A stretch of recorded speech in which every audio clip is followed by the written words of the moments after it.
For the paperclip rings, I use the 28mm regular size paperclip. You need a round form, so a marker or a ring cone, and your tools. If you don't have paper clips, the best thing to use is stainless steel wire. This is 20 gauge. It's quite stiff, just like the paper clips. You can use 20 gauge tarnish resistant brass, tinned copper, or any half hard wire. And if you only have a softer wire, use a little thicker, like 18 gauge. We always start with opening up the paper clip with our flat pliers. You can do this by hand, but it's easier to do with the pliers. So just go slowly and pinch it along as you go. You just want to get it as straight as you can. For the butterfly, I'm just going to do one of the antennas like this, and then I'm going to form the wings just simply. You can make them any shape you want. And then another one.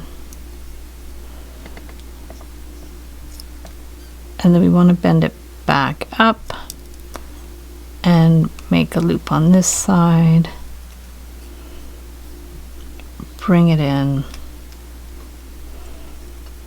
And then another one on this side, going to the front.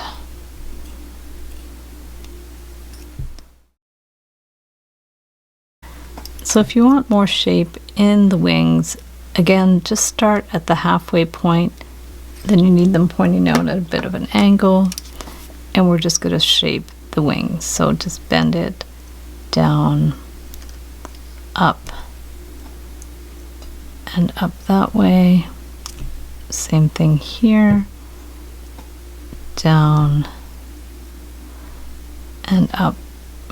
Make sure they're both going to the back and up. This line will be at the back. Get the flat pliers in here, bend it out, and form the wing. Bend it here, and then you can put your round pliers in to curve it out. Get the flat pliers again, bend it out, sharp angle again. Then you could just curve it around or do any kind of shape that you like. So flip it over and that's what you have.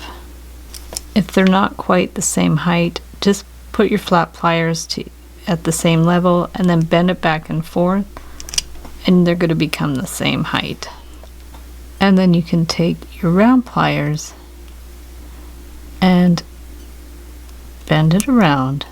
If you want a little more fancy, you can just keep bringing it down to make a kind of a spiral.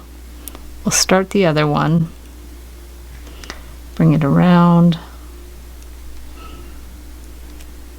bring it down, and then you can get your flat pliers and hold it and rotate. Rotate them out as much as you want. This one too, just bring it and rotate them down. And from there, you can just like push them out on an angle. This one too, you can push it out on an angle. You can do any adjustments that you need to bring the wings together and push the antennas out at an angle. So that's what we have so far. And for the ring, we're going to take another paper clip and just wind it around the round form or the ring cone. We're going to bend up one side, and then we're going to measure how big we want the band to be, and then we're going to bend up the other side, put the ends into the top wings, put it back on the ring cone, bring the wires over one side and over the other. Hold it with your tweezer nose pliers, bend it back and forth till it snaps. And then you can just take it like that and push it in. Same thing here. Hold it with the tweezer nose pliers, bend it back and forth until it snaps, and push it in. And there you have your super cute butterfly ring. And you can make the butterfly ring either with the rounded wings or the shaped wings. So thanks so much for watching the video. Give it a big thumbs up if you liked it. Be sure to subscribe to my channel for lots more wire art and jewelry making videos. Hit the notification bell to be notified when I go live and when I post new videos. And if you'd like to share photos of your wire art and jewelry, be sure to join the Wire Makers Club on Facebook. And if you'd like to check out our work on Etsy, my husband and I specialize in custom wedding cake toppers and funky jewelry. I also have a mailing list, so if you'd like to submit your email, I will send you my free Wire Art Essentials ebook. So thanks again for watching, and we'll see you the next time.